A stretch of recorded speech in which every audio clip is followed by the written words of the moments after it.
से तिथि का पालन कर रहे हैं, महिमा श्रवण कर रहे हैं, जिनके कारण हमें आज बैठे हुए सौभाग्य अवसर प्राप्त हुआ है भक्ति अनुशीलन करने का। नित्य ओम विष्णुपाद और भक्ति पुरपाद जी की महिमा सुबह श्रवण किया आप लोगों ने। सुबह कौन बैठा था सुबह? या कौन बैठा था? कौन बैठा था? हाँ, कोई नहीं। यहाँ दोपहर को सभी थे। सेवा में थे वो नहीं थे। तो शिल प्रभुपाद की महिमा श्रवण की हम लोगों ने प्रातः काल से दोपहर श्रवण किया। महिमा अपार महिमा है। आधारी वो है, गौड़ी मठ के आधारी वो है।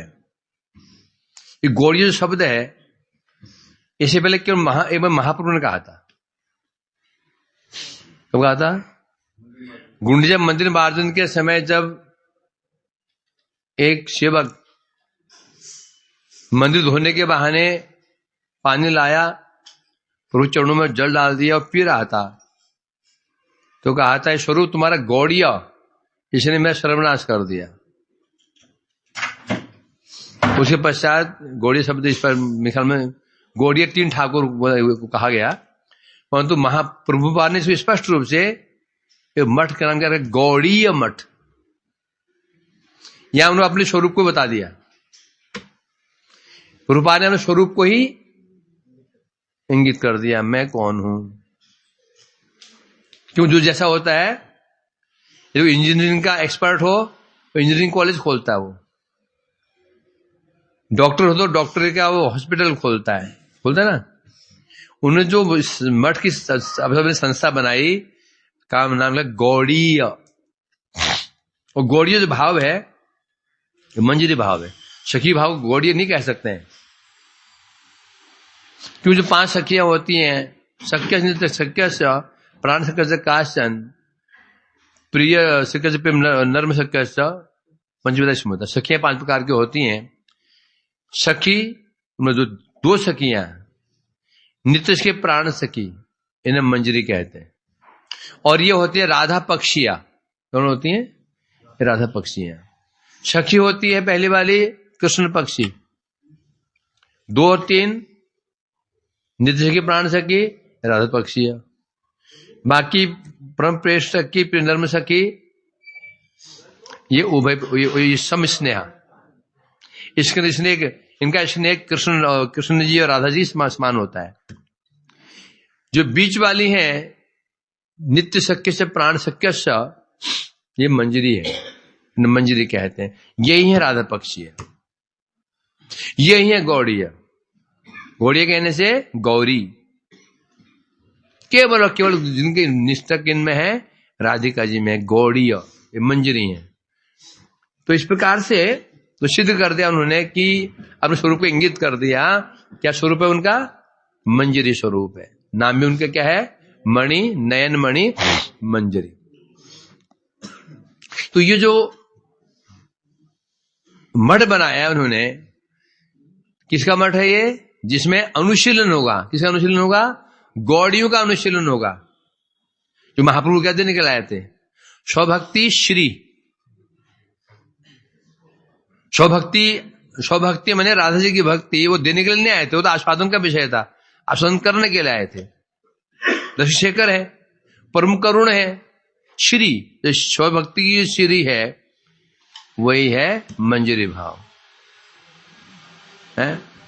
जो महाप्रभु देने के लिए आए थे उसी को हमारे प्रभुपाद ने आगे बढ़ाया और पूरी एक मठ की स्थापना कर दी, जहां पर जहां गौड़िया विषय का अनुशीलन होगा, मंजरी भाव का अनुशीलन होगा। वो अलग बात है, यहां सभी भाव को रहते ही हैं, परंतु वास्तव में गौड़ीय कहने से शुद्ध रूपानुग धारा। क्योंकि गौड़ीय में कहने मंजरी श्रेष्ठ कौन है? रूप गोस्वामी। रूपानुग धारा, रूपानुग वर, तो उसको कहते हैं ना पूर्वाशक में क्या है वो? रघु रूप सनातन कीर्ति धर्म है ना। रूप रघु क्या है भूल, रघु रूप सनातन कीर्ति धर्म, जो रूप और रघुनाथ की कीर्ति को धारण करने वाले हैं। तो किस रूप में? महाप्रभु का मनोभीष्ट पूर्ण कौन कर रहा, किसने किया? रूप गोसाई जी ने। उनको उनके मनोभीष्ट पूर्ण किसने किया? क्योंकि महाप्रभु जो देने के लिए आए थे उसका प्रचार किसने किया? रूप गोसाई जी ने किया, मंजरी भाव का। परंतु स्थापित कौन किया उसको? रूप गोसाई जी ने तो बस ग्रंथों में उसका वर्णन कर दिया, परंतु स्पष्ट उस उन विचारों को मटका रूप दे देना। महाप्रभु केवल देने के लिए आए थे, दे नहीं पाए। क्यों दे नहीं पाएंगे? क्यों नहीं दे पाएंगे? मंजरी भाव उनका अपना है ही नहीं, अपना है नहीं, कैसे दे देंगे? तो वो दिलवाया किसके द्वारा? मंजरी के द्वारा ही दिलवाया।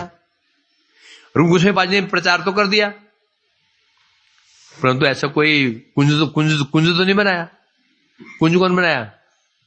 कौन बनाया? इसलिए विनोद कुंज, स्वानंद सुखद कुंज। तो ये महिमा है प्रभुपाद की। अब ये तो जैसे महाप्रभु आते हैं, दो कारण थे उनके, अपना आस्वादन, दूसरा। उसी प्रकार से अब जो चीज देने के लिए आए थे, मंजरी भाव, मंजरी भाव कुछ सामान्य भाव है क्या है? भाव की चरम प्रकाष्ठा, उसके ऊपर कुछ भी नहीं है, फिर अलम कुछ नहीं है उसके ऊपर। मंजरी है ना, सखी भाव, पहले भगवत भाव, कृष्ण का भाव, आदि भाव, फिर राधा जी का भाव, फिर सखी भाव, फिर मंजरी भाव, उसके ऊपर कुछ भी नहीं है। उस भाव को देने के लिए आए थे, परंतु किसे ने दे? किसको? कौन लेगा उसको? है तो लेने वाला ही नहीं था। चारों ओर नास्तिक के बाद था, जो नाम को गौड़िये कहते थे, गौड़िये कहते थे, केवल वो गौड़ियों नाम पर कलंक थे। बाबा जी सहज संप्रदाय इत्यादि, क्या कृपा देखो उनकी, कहां नीचे स्तर से उन्होंने पहले नींव खोदी। भक्ति की नींव क्या है? वर्णाश्रम धर्म। वर्णाश्रम आचरबतांग पुरुषन पर पुमान तत्व समाज में स्टार्टिंग हुई थी। महाप्रभु का आतर कह राय साधर निर्णय, क्या उत्तर मिला? स्वधर्म आचरणे विष्णु भक्ति है। तो वर्णाश्रम धर्म की जो वर्णाश्रम धर्म क्या है? ये भक्ति नहीं है। एक्चुअली वर्णाश्रम धर्म कर्म मात्र है। क्यों कर्म मात्र है? वर्णाश्रम धर्म का आधार कौन है? शरीर है। जो वर्णाश्रम धर्म है, इसका आधार क्या है? शरीर है। ये धर्म शरीर संबंधी है, और शरीर संबंधी शरीर संबंधी कोई भी चेष्टा कर्म कहलाती है। शरीर संबंधी कोई भी चेष्टा क्या कहलाती है? कर्म कहलाती है। तो ये वर्णाश्रम धर्म भक्ति तो नहीं है, कर्म है, परंतु भक्ति की नींव है। जिस स्थान पर, जिस देश में वर्णाश्रम धर्म जिनने अच्छी प्रकार से पालन होगा, वह भक्ति उतनी अच्छी प्रकार से प्रकाशित होती है।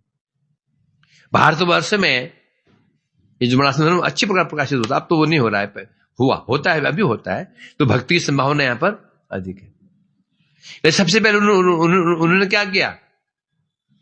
उसमें जो प्रचलन था हमारे, यहां तक कि इसी ब्रह्मध्व संप्रदाय में मधु उड़ूपी वाले जो तत्ववादी हैं, मध्वाचार्य संप्रदाय है, वो उसमें क्या घुसा हुआ है? ब्राह्मणवाद घुसा हुआ है। क्या घुसा हुआ है? ब्राह्मणवाद। संन्यास कौन लेगा? ब्राह्मण। वो संन्यास उसको मिलेगा जो ब्राह्मण वंश में होना चाहिए। ये ब्राह्मणवाद है। ये पंथा को तोड़ा, इस प्रथा को तोड़ा, जैसे रामानुजाचार्य ने तोड़ दिया इसको। उन्होंने दिशा किससे ली थी? एक शूद्र से ली थी। महापूर्णम क्या नाम, कांची पूर्णम से ली। तो प्रभुपाद जी ने मैं देख रहा हूं इसको, प्रभुपाद जी फॉलो क्यों कर रहे हैं? रामानुजाचार्य संन्यास, है ना। तो इस प्रकार से बता रहे हैं। तो प्रभुपाद जी ने विचार किया, जो चीज मैं देने के लिए आया हूं, पहले उसका आधार तो होना चाहिए। आधार कैसे प्राप्त हो? फिर भक्ति तो अरे मंजरी भाव तो बहुत दूर की बात है। साधन भक्ति पे साधन भक्ति तो हो, साधन भक्ति भाव भक्ति ऊपर की बात है सब भाई। मंजरी फंजरी तो भाव से कहाँ गए, भाव के ऊपर की बात है। तो साधन भक्ति कैसे करेंगे? साधन भक्ति तो हो, उसकी व्यवस्था तो करनी पड़ेगी, क्योंकि चित्त शुद्ध है, लगे हैं पाप कर्मों में, लगे हुए अहंकार में डूबे हुए। तो सबसे पहले उन्होंने विचार किया, सबसे पहले क्या वर्णाश्रम धर्म की व्यवस्था करनी चाहिए। और वो धर्म कौन सा? वो कौन सा वर्णाश्रम धर्म? वैसे उसमें ब्राह्मण कहते थे, वो वर्णाश्रम धर्म मानते थे, ब्राह्मण मानते हैं। परंतु जिसे वर्णाश्रम धर्म कहते हैं वो क्या है? केवल वर्णाश्रम धर्म है। परंतु भगवान ने स्वयं व्यवस्था की है। चातुर्वर्ण में शिष्टम गुणकर भी विभाष। 4 वर्ण 4 आश्रम कहां से निकले हैं? भगवान से निकले हैं। मनुष्य गीता में क्या है? चातुर जो क्या है वर्णाश्रम धर्म है, 4 वर्ण की व्यवस्था मुझसे उत्पन्न हुई है, मैंने इसी सृष्टि की है 4 वर्ण आश्रम की। परंतु कौन सा वर्ण आश्रम? दैव यश लक्षणम तत्व लक्ष्यते, है ना? दुल्हन क्या बोलते हैं? यदि अन्यत्र दृश्येत तत्तेनैव विनिर्दिश्येत। ये जो गुण किसी अन्यत्र मतलब होता है, एक जाति से अन्य जाति में गुण दिखे जाते हैं, उस व्यक्ति का निर्णय उसी गुण के अनुसार ही होगा। ब्राह्मण का लक्षण क्षत्रिय में है, तत्तेनैव विनिर्दिश्येत, तो उसको उस ब्राह्मण गुण क्षत्रिय गुण के द्वारा ही उसको बोला जाएगा। अभी भगवदगीता में यही कर रहे हैं संडे में, तो एक लड़की ने प्रश्न पूछा, तो ये आपने बताया कि यदि क्षत्रिय है और ब्राह्मण गुण देखे जा रहे हैं, तो क्या वो क्षत्रिय लड़की ब्राह्मण से शादी कर सकती है? जाति ब्राह्मण की है, हाँ, और गुण उसमें क्षत्रिय के हैं। लड़की कौन है? लड़की क्षत्रिय है, हाँ, एक ब्राह्मण लड़का है, हाँ, लेकिन उसमें गुण क्षत्रिय के हैं, तो क्या उससे विवाह कर सकती है? समाज व्यवस्था के लिए नहीं कर सकती है। यदि भक्त हैं तो समाज व्यवस्था के लिए नहीं कर सकती है। समाज में क्या फैल जाएगी? वो सिंगलता फैल जाएगी। यदि भक्त है तो उसको नहीं करना चाहिए। क्यों नहीं करना चाहिए? वैष्णव है तो फिर कहना ही नहीं, वैष्णव है तो फिर देखना ही नहीं है। वैष्णव को कर सकते हैं, आपत्ति नहीं है, दोनों वैष्णव है तो। ये गुण नहीं, क्षत्रिय गुण ये नहीं कि मार पिटाई करना जानने वाला, और भी क्षत्रिय और भी गुण है? क्या है वो? ब्राह्मण और भी गुण क्षत्रिय गुण है क्या उसमें? समोदमस नहीं, आर्जवम सहन शक्ति होनी चाहिए, आर्जवम होना चाहिए, सरलता भी तो होनी चाहिए, और मेरा भक्ति भी तो होनी चाहिए। चारों जो आश्रम है उनका मेन पॉइंट क्या है? चारों में भक्ति होनी चाहिए। क्षत्रिय वाले गुण है तो कर्ण में क्षत्रिय वाले गुण नहीं थे क्या? जरासंध में क्षत्रिय गुण नहीं थे? अभाव किसका था? तो फिर क्षत्रिय कहां रहा? वो तो क्या बन गया? अंत्यज बन गया। तो अभी समाज व्यवस्था के लिए ऐसे नहीं कर सकते, समाज व्यवस्था के लिए, क्योंकि कल देखा देखिए उसका गलत प्रभाव पड़े। इसलिए जैवधर्म में कहा गया ना, जैवधर्म में कहा गया यदि समाज में भी है, यदि लड़का लड़की एक समाज एक जाति का नहीं हो तो समाज में नहीं करना चाहिए उसको। क्यों नहीं करना चाहिए? वो तो वैष्णव है, और देखा देखिए क्या हो जाएगा? वर्ण व्यवस्था भंग हो जाएगी। समाज व्यवस्था नहीं करना चाहिए समाज व्यवस्था के लिए। तो इस प्रकार से विचार किया कि क्या करना चाहिए, तो सबसे पहले विचार करना चाहिए इनका चित्त शुद्ध कैसे हो, इनकी पाप दूर कैसे हो, हृदय शुद्ध कैसे हो, इसके विचार तो विचार किया। सबसे पहले तो व्यवस्था बनानी चाहिए ये चित्त शुद्ध हो। स्थापित किया उन्होंने दैव वर्णाश्रम धर्म। ये क्या है? गुणों के अनुसार धर्म का निर्णय, जन्म के अनुसार नहीं। उन्होंने कहा ना जन्म क्या कहा? क्या गुण कर्म विभागश, गुण कर्म विभागश, गुण के अनुसार। ब्राह्मण में ब्राह्मण गुण हो तो ब्राह्मण कहलाया जाए, क्षत्रिय में क्षत्रिय गुण हो क्षत्रिय कहलाया जाए। गुण के अनुसार होना चाहिए। ब्राह्मण गुण नहीं है तो फिर वो ब्राह्मण नहीं है। इसका प्रचार उन्होंने किया है। इस कारण से वो प्रभुपाद जी से ब्राह्मणों के क्या बन गए, शत्रु बन गए हैं। बोले ये कैसा देखो तो है, न तो स्वयं ब्राह्मण है, वैश्य है, ये होकर भी क्या कर रहा है, ये ब्राह्मण को दीक्षा देता है, मंत्र देता है, और शूद्र को भी मंत्र दे रहा है, दीक्षा दे रहा है उनको, गायत्री मंत्र दे रहा है, जनेऊ दे रहा है ना। स्वाभाविक था। उसमें ब्राह्मणवाद चरम सीमा पर था, चरम सीमा पर ब्राह्मण, छुआछूत, जातिपात का बहुत विचार था उसमें। स्टार्टिंग उन्होंने कहां से की, ब्राह्मणों क्या दैवनाश्रम धर्म स्थापित किया है। इसके लिए उनको एक बार शास्त्रार्थ करना पड़ गया था। जब श्री भक्ति विनोद जी अंतिम लीला में थे, अस्वस्थ लीला कर रहे थे, उस समय बालीघाई स्थान है बंगाल में, वहां कुछ भक्ति विनोद जी के कुछ शिष्य थे, गृहस्थ शिष्य थे, कुछ थे, बाकी वो ब्राह्मण वो था ब्राह्मण गांव तो ब्राह्मणों का। इसमें ब्राह्मण मने स्मार्थ, ब्राह्मण मने स्मार्थ। बोलो क्यों, विज्ञान याद है, कुछ याद है।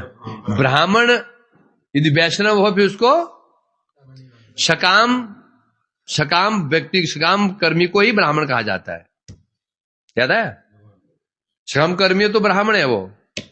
यदि निष्काम हो तो, एकांतिक हो, फिर ब्राह्मण जन्म होने पर ब्राह्मण शब्द उसके लिए उपयोग नहीं हुआ। उसका उपयोग हुआ वैष्णव शब्द उपयोग हुआ। याद है कुछ के नहीं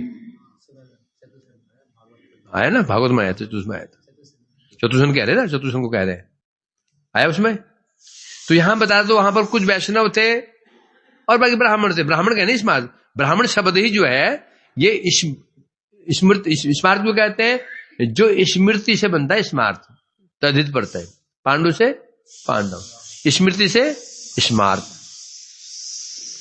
जो ब्राह्मण जो जिन्हें भी कर्म जो जिन्हें भी हम ये कर्म आदि करते हैं, ये किसके अनुसार होता है, ये स्मृति शास्त्र, स्मृति शास्त्र।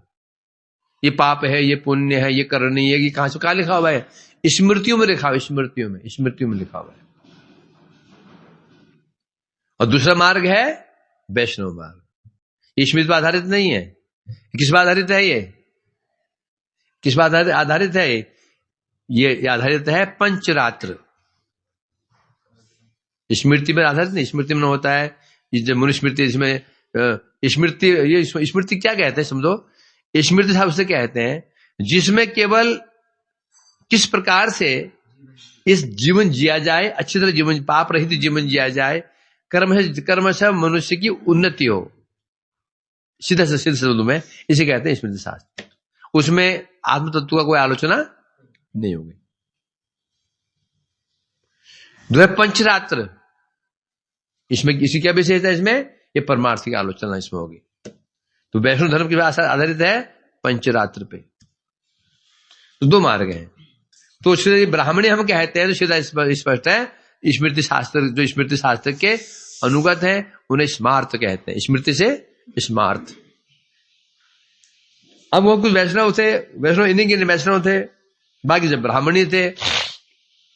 और ब्राह्मण वैष्णव में तो चिरकाल से सृष्टि का आदि से विरोध चला आ रहा है ब्राह्मणों में और वैष्णव। आज का विरोध नहीं है, आदिकाल चला आ रहा है ब्राह्मणों में और वैष्णव में। त्रेता में नहीं था क्या, ये शबरी का विरोध नहीं था, ब्राह्मणों का विरोध किस शबरी भक्त थी और ब्राह्मण थे, विरोध नहीं करते थे। कब से विरोध नहीं है, ये चिरकाल से चला आ रहा है, ये संघर्ष आदि चला रहा है, आदिकाल चला रहा है। तो उसमें कुछ वैष्णव थे, बाकी जो ब्राह्मण थे, ब्राह्मण वो कटाक्ष करते थे वैष्णव के ऊपर। अब चक्कर है, वैष्णव की क्रिया भी कुछ ऐसी होती है?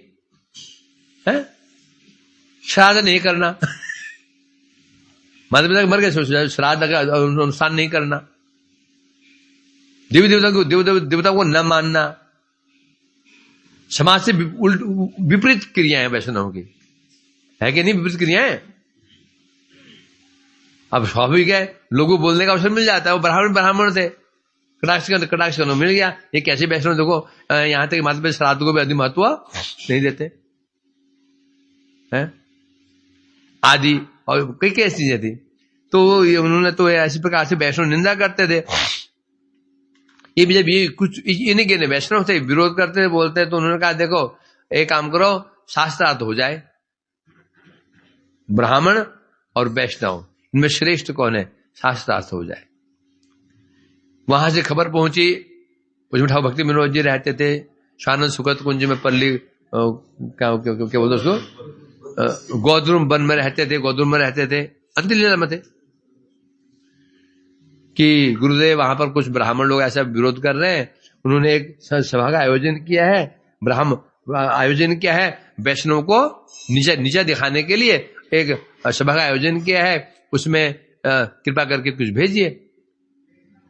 ठाकुर भक्ति विनोद तो उसमें अंतलीला में है, वो थोड़ी काम करेंगे अभी। तो विचार मनी मन उनको कहने लगे देखो कैसा समय आ गया, देखो आज इस समय शुद्ध महाप्रभु की धारा है, शुद्ध गौड़ीय धारा है, गौड़ीय धारा की रक्षा करने वाला कोई भी नहीं इसमें।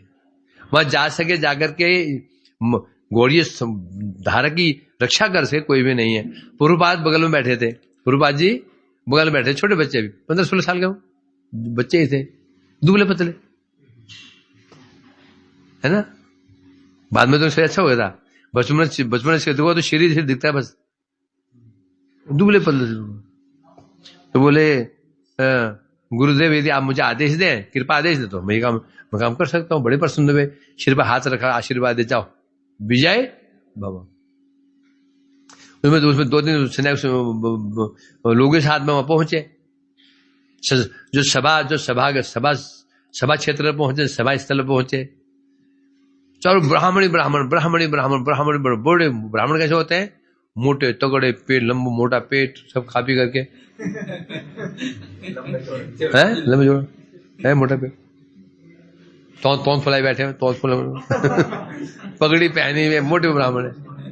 एक तरफ ये दुबले पतले शिकुड़े से बिल्कुल हैं, ये योगी जैसा, ये बैठे हैं 2-3 और वैष्णव में, बस बाकी पूरा ब्राह्मण समाज है। बताओ अब क्या हो। विचार हुआ, जो सभापति था उसने कहा, जो आयोजक था उसने घोषणा की, देखिए ये यहाँ पर जो शास्त्रार्थ होने वाला है, विषय है ब्राह्मण और वैष्णव, इनमें श्रेष्ठ कौन। दोनों अपने पक्ष रखेंगे। पहले श्री प्रभुपाद जी को अवसर दिया गया, क्योंकि आयोजक था वो भी ब्राह्मण ही होगा ना। उसने कहा ये पहले इसको ब्राह्मणों को कष्ट ना उठाना पड़े, तो इसका क्यों तर्क वितर्क करेंगे। बच्चा है, 2-4 बात बोल के चला जाएगा, बच्चे 2-4 बात बोले चला जाएगा बेचारा। ब्राह्मणों को कष्ट करने, जो कष्ट ना उठाना पड़े तर्क वितर्क करने का। पहले नाम था उसमें क्या, बिमला प्रसाद, उनको टाइटल मिल गया था भक्ति सिद्धांत का, टाइटल पहले मिल गया था प्रभुपाद जी को। उनको ये दिया गया, खड़े हुए माइक हाथ में लिया, बोलना शुरू किया है। ब्राह्मणों की बड़ी वंदना की, सब श्लोक उठाए थे कहां से, भागवत से। जब भगवान स्वयं जय चतुर्दशी से कह रहे ना, सारे श्लोक कोट कर दे। ब्राह्मण मेरा मुख है, ब्राह्मण के मुख से ही मैं खाता हूं।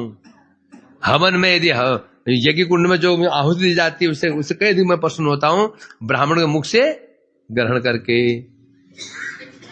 ब्राह्मण के चरण धूलि में अपने शिर पर धारण करता हूं, जिस कारण मेरी महिमा है, भगवान कह रहे हैं। वो ब्राह्मण कुछ बोल रहे, ये लड़का पगला गया, ये पता नहीं कि विषय क्या है, ये विषय क्या पता ही नहीं इसको। सिद्ध करना है कि वैष्णव श्रेष्ठ ब्राह्मण श्रेष्ठ, तो ब्राह्मण को ही श्रेष्ठ करता जा रहा है। खुश, चलो हमारा काम ये कर रहा है। पूरी बात जब पूरी सब श्लोक बोल दिए, आधा घंटा बोलते गए, अंत में प्रश्न लगाया किंतु ब्राह्मण के, ब्राह्मण कौन है? अब ब्राह्मण कान खड़े हो गए, ये क्या किंतु क्यों लगा दिया? जब सिद्ध कर दिया ब्राह्मण श्रेष्ठ है, फिर क्यों बोल दिया? तब फिर भागवत ही कोट किया क्या?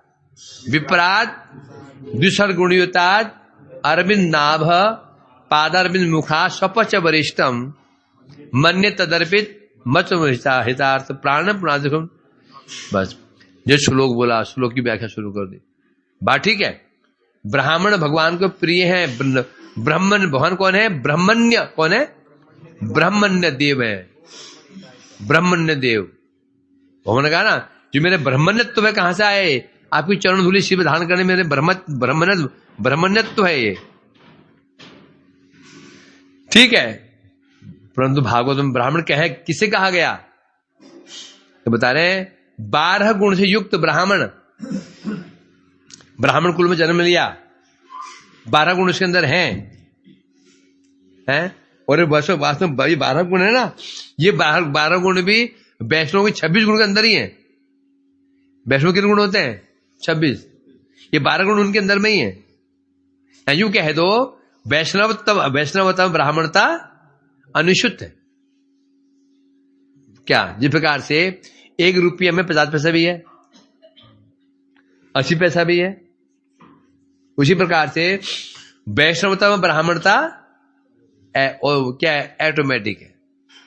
जो वैष्णव है ब्राह्मण स्वतः सिद्ध है, उसको सिद्ध करने की जरूरत नहीं, वो सिद्ध ब्राह्मण है। तो बताया कि 12 गुण से युक्त ब्राह्मण है।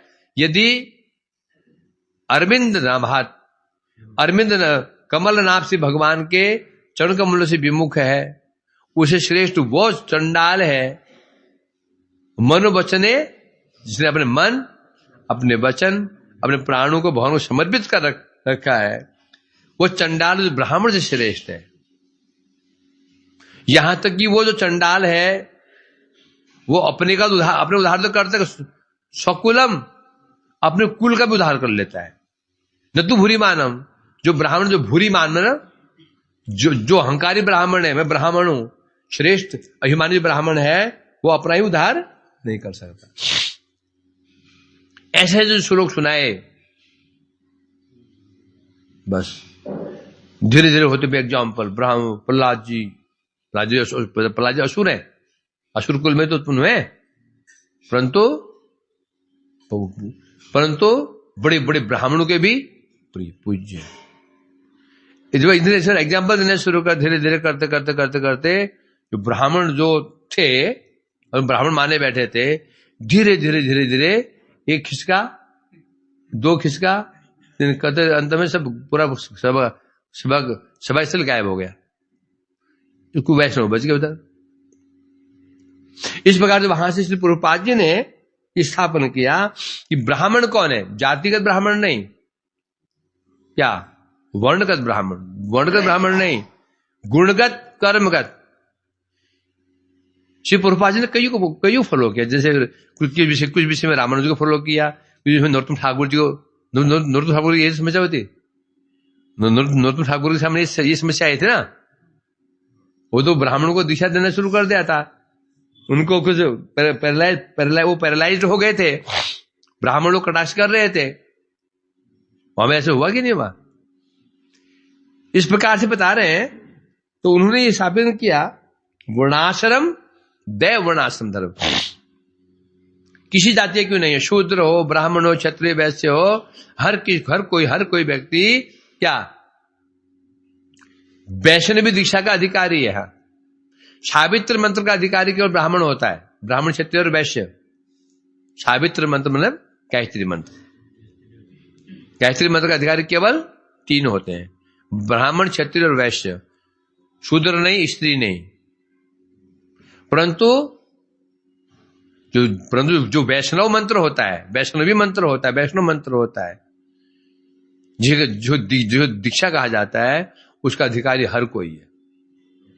यहां तक कि किसी जाति का क्यों नहीं हो, पुरुष मात्र ही जो सावित्र मंत्र है उसका अधिकारी है।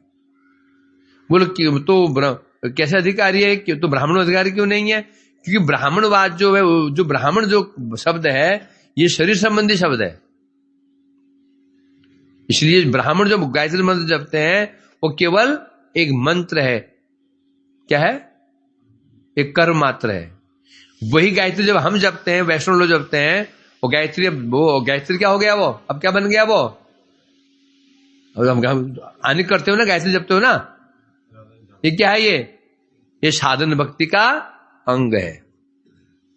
जो गायत्री हम जप रहे हैं गायत्री वही है, वो भूर्भुवस्सुवः वही गायत्री है। जो हम जपते वही जपते हैं। अंतर क्या है? वैष्णव जो गायत्री जपते हैं, ये गायत्री क्या है? कृष्ण मंत्र है। स्पेशली ये मंत्र राधा जी का मंत्र है, शक्ति का मंत्र है। इसी गायत्री को ब्राह्मण लोग क्या मानते हैं? सूर्य मंत्र। कोई गणेश का, कोई सूर्य, गायत्री का प्रतिपाद्य विषय क्या है? कोई सूर्य है, कोई गणेश है, नहीं है। वास्तव में गायत्री का असली जो प्रतिपाद्य विषय है भर्गो देवस्य धीमहि ध्येयो न प्रचोदयात्। भर्गो देवस्य धीमहि, मैं ध्यान करता हूं। देवस्य भर्ग, देवस्य कृष्ण, भर्ग मीन्स ज्योति, ज्योति मीन्स शक्ति, शक्ति मीन्स राधिका। क्या बता रहे? शबितु वरेण्यम, वो देव कौन है? शबितु, शबितु मैंने सूर्य के जी, सूर्य के आराध्य। शबितु मैंने सूर्य, वरेण्य मैंने सूर्य के भी आराध्य कौन है? श्री भगवान कृष्ण। उनका जो भर्ग है, भर्ग मैंने ज्योति, शक्ति,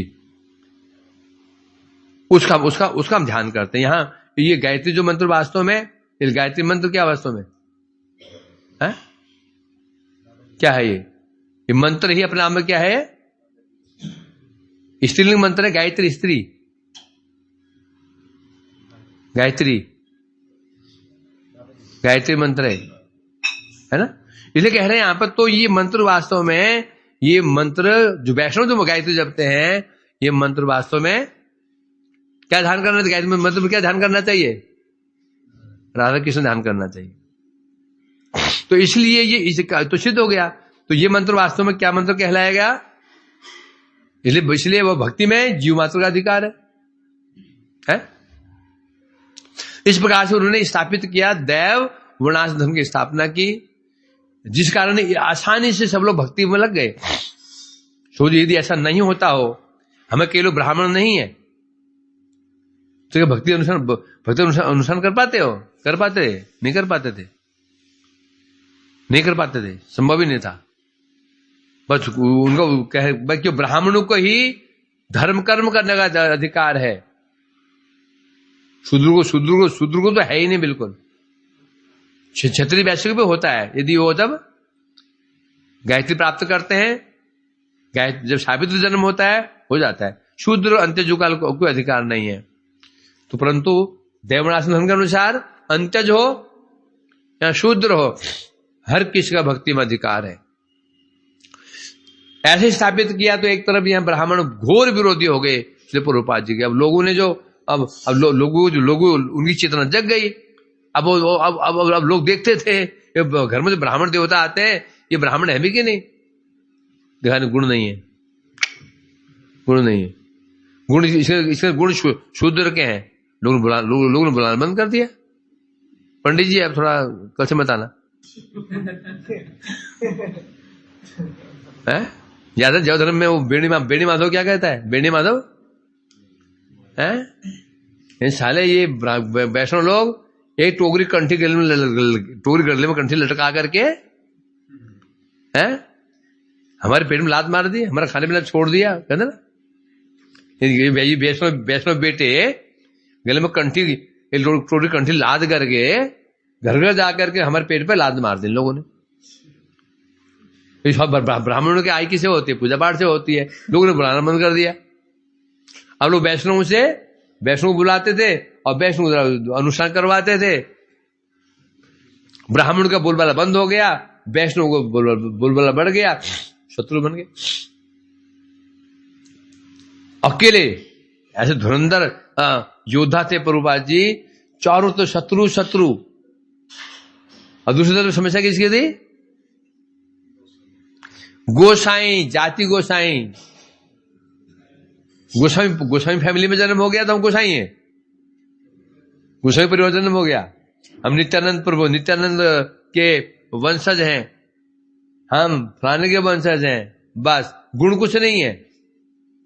गुण को लोग भी उनको, अरे ये नित्यानंद वंश के हैं, अरे अरे अरे उनको पूजा करते थे। गुण कुछ नहीं, उल्टा।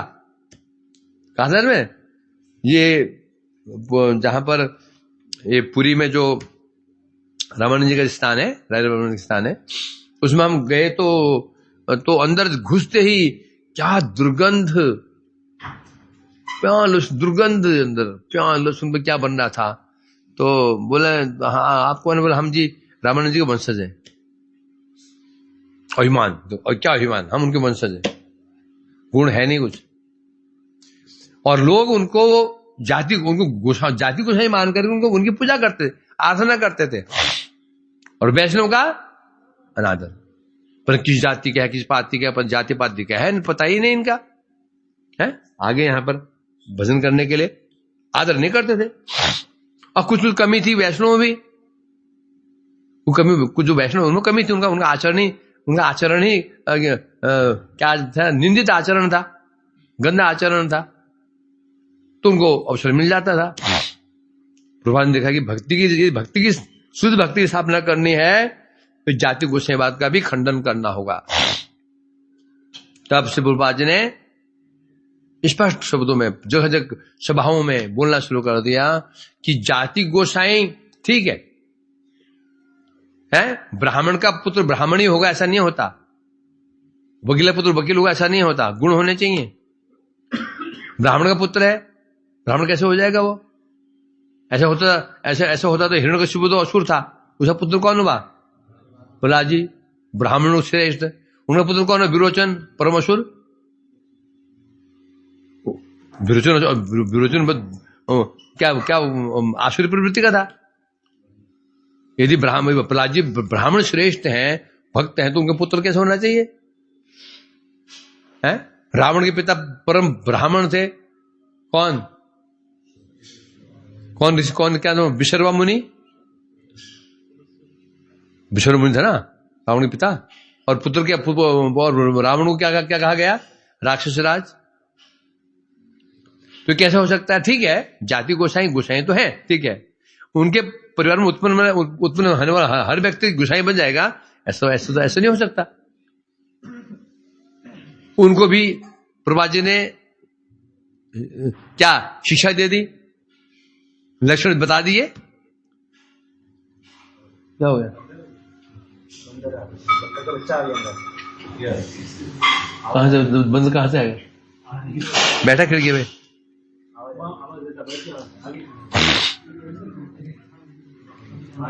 कौन आ रहा है? रावण आ रहा है। इस प्रकार से जाति गोसाई, अभी जो गोसाई मानते थे, बंगाल में बड़ी समस्या है। वो गोसाई, हम गोसाई हैं, यही तो चल रहा है वृंदावन में। या गोसाई है, हम कौन? हम गोसाई परिवार है, हाँ गोसाई परिवार है, गोसाई परिवार है। बताओ, ये हाल है, हम गोसाई परिवार है। इस प्रकार से लोग नीचे को फंसे रहते थे। बस वैष्णव बोलते, वैष्णव की जाति पाति का तो पता नहीं है, हाँ गोसाई फैमिली है तो गोसाई जी है, वो पूजा करते थे। अब इनको भी जरूरी था, ये शुद्ध भक्ति का प्रचार करना है, खंडन। उससे सबसे खतरनाक बात क्या थी? इससे भक्ति को खतरा नहीं था, ब्राह्मणवाद से खतरा नहीं था, गोसाईवाद में खतरा नहीं था, ये बाहर की चीजें थी। असली जो भक्ति की जो शुद्ध मंदाकिनी को जो गंदा कर रही थी, क्या कर रहा था? एक धारा, एक गंदा नारा, वो था सहजियावाद। ब्राह्मण दूर की बात, चलो नहीं मानेंगे, जो सहजीयवाद था ये बिल्कुल, क्योंकि ब्राह्मण को हम ब्राह्मण गुण नहीं है छोड़ सकते हैं, परंतु अब समस्या क्या है, जो अपने गौड़ीय कहते हैं परिचय, हम रूपानुग है परिचय देते हैं, महाप्रभु के अनुगत है, छठ गोस्वामी को भी मान रहे हैं, तो विचार, विपरीत विचार सबसे खतरनाक ये होते हैं, है ना। भक्ति के लिए मायावादी भक्ति के लिए खतरनाक नहीं होते हैं, बताओ ना। डकैत हानिकारक नहीं है, डकैत को पहचान सकते हैं, रात को द्वार पे द्वार खड़खड़ाया, की हो से देखा, सामने गन हाथ में लेकर के बड़े मुछ वाला आदमी खड़ा हुआ है, 4 लोग खड़े, मोटे मोटे मुस्टंडे, द्वार खोलोगे क्यों? डकैत है। जब आपके भाई डकैत है, तो भाई यदि डकैत है, भाई तुम्हारे विरुद्ध है भाई, ये अब उससे कैसे बचोगे?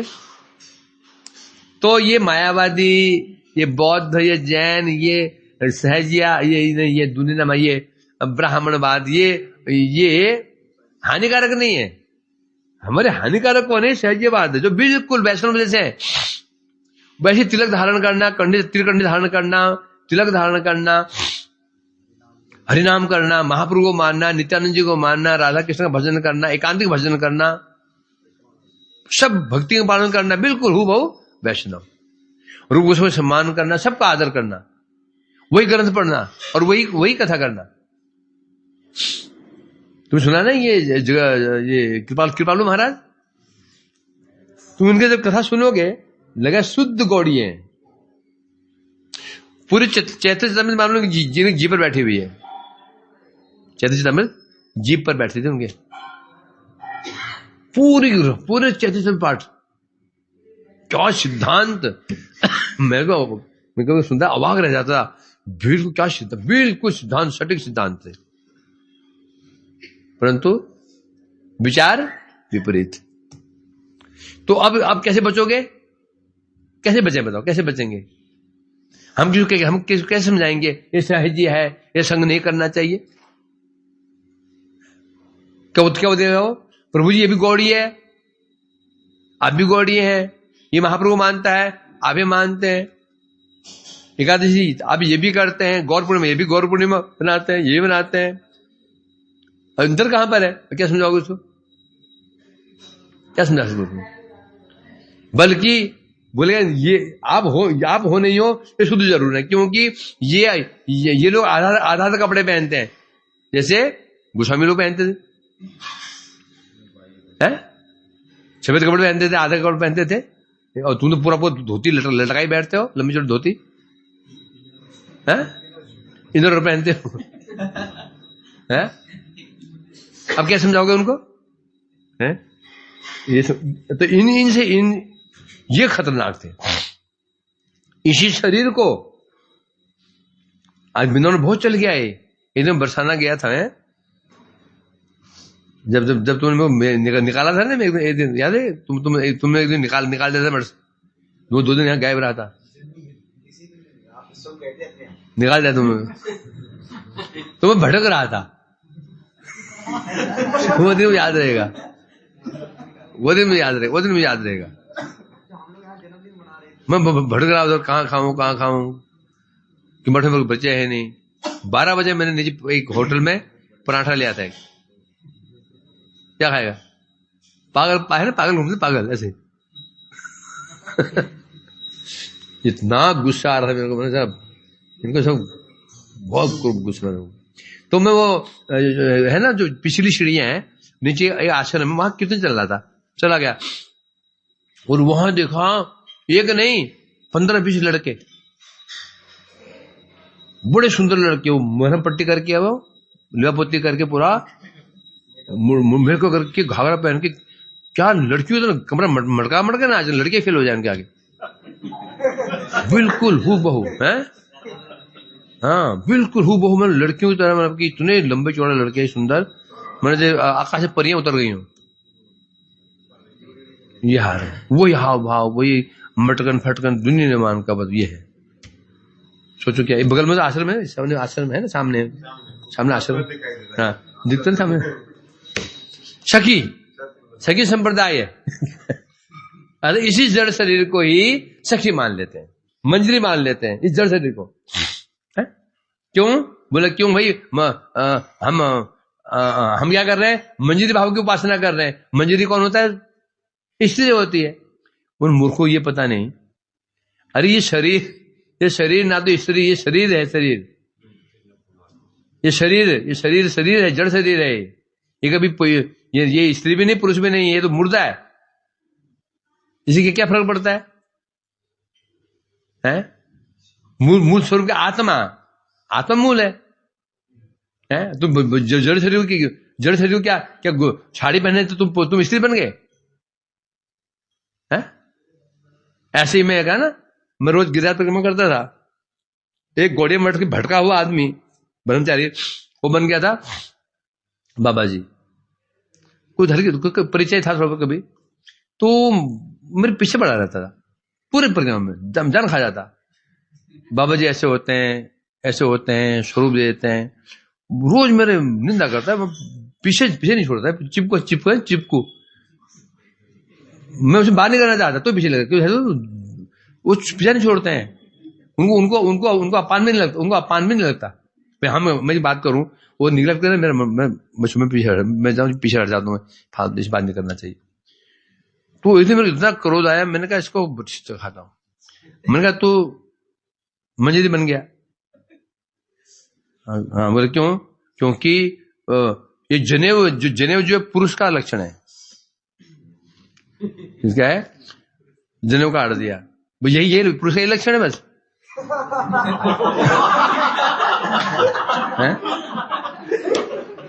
ये लक्षण क्या बस, यहां नहीं बोलूंगा, मैं स्पष्ट कहा था, ये लक्षण है बस, ये काटने से पुरुष लड़के बन गया। वह बेचारा रुक गया उधर ही, फिर मेरे पास नहीं पड़ा। फिर अगले दिन मैंने उसको ले जाके, पर है ना परमंत्र पंचम ग्रंथ है, मैंने कहा ये पढ़ना करके, फिर मिलता रोज ही था, रोज ही करता है, कभी मेरे पास नहीं पड़ता। यार क्या दुर्बुद्धि देखो, जनेऊ पुरुष का लक्षण है, कोई भी हद हो गई, जनेऊ पुरुष का लक्षण है बस। क्या बातें करते हैं, मूर्ख वाली बातें है कि नहीं बताओ? और ये नहीं, ज्ञान नहीं था, ज्ञान बहुत था उसको। तो इन्हें कह रहे हैं यहां पर, तो इस प्रकार से तो ये जो रूपानुग धारा थी, ये विकृत हो गई थी, गंदी हो गई थी, है? तो उसको दूर करने के लिए प्रभुपाद जी ने फिर एक ग्रंथ है सहजिया दलन, सहज दलन ग्रंथ लिखा, सहज दलन ग्रंथ है। उसमें इतने युक्ति महाप्रभुपाद जी ने युक्ति स्थापित की कि सहजिया वास्तव में ब्रजवासी अपराकित सहजी हैं, ये जड़ शरीर सहजा नहीं हो सकता। जड़ शरीर जड़ है, ये शरीर मुर्दा है, ये न वास्तव में आत्मा न स्त्री है, न पुरुष है, न नपुंसक है। वैकुंठ में जो पुरुष है, उनके लक्षण क्या है, इसी लक्षण क्या है? बोलते हैं जैसे जैसे भाव होता है शरीर वैसे होता है, भाव के अनुसार। वे मान ले वो वहां पुरुष है, हमारे जैसे पुरुष होंगे, इसलिए हमारी जैसी स्त्रियां होंगी।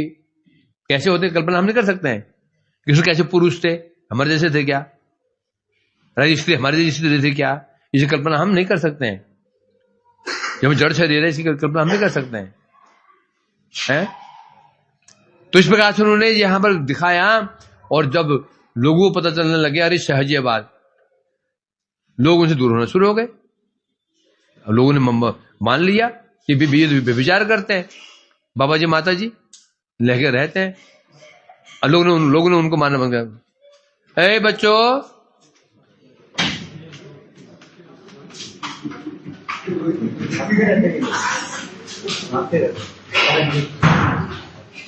तीन देवी हैं।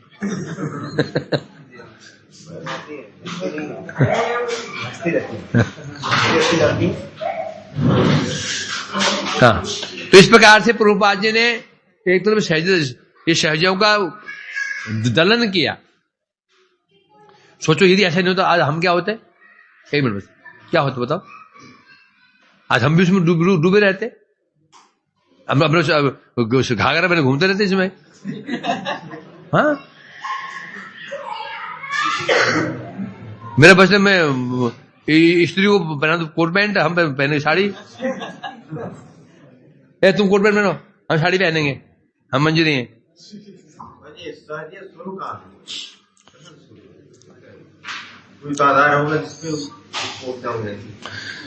शुरू विकृति कैसे आती है बताओ? झड़ तो नहीं आती? हाँ, जैसे ये जैसे यहाँ अनुमान होता है जब गोस्वामी लोग, तब तो ये नहीं था, उसके बाद शुरू हुआ है, शुरू होगा जब 3 प्रभु गए, नरोत्तम प्रभु गए, उसके बाद तब शुरू हुआ। तब उसके पहले इसकी व्याख्या नहीं मिलती है, उसके बाद सब मिलते हैं। जैसे विष्णु चंद्र ठाकुर जी, तब इसका वर्णन मिलता है, शायद जीवात्मा में वर्णन मिलता है। विकृति आई ऐसे आधार नहीं है, आधार नहीं, बस मनगणंत आधार तो है नहीं है, बस मनगणंत तत्व ज्ञान ना रहा। मेन बात होता है तत्व ज्ञान का अभाव। तत्व ज्ञान का अभाव होने से जो विकृतियां आती हैं, तत्व ज्ञान का अभाव हो जाता है ना, फिर व्यक्ति कल्पना करता है। गोस्वामी ग्रंथ ही वो लेते हैं, वो भी गोस्वामी, हाँ वही है ना, ग्रंथ लेते हैं, परंतु वो ग्रंथ लेते हैं, परंतु कौन ग्रंथ लेते हैं? ऊपर ग्रंथ, नीचे ग्रंथ लेते नहीं है। यदि कोई व्यक्ति पढ़े, रसे भक्त रमेश सिंधु पढ़े, वो समझ जाएगा। वो भक्त रमेश सिंधु जो कोई व्यक्ति पढ़े, आधार तो वही है, उसको पढ़े ना, अपना घाघरा खोल के बैठ जाएगा वो, पैंट पहन लेगा।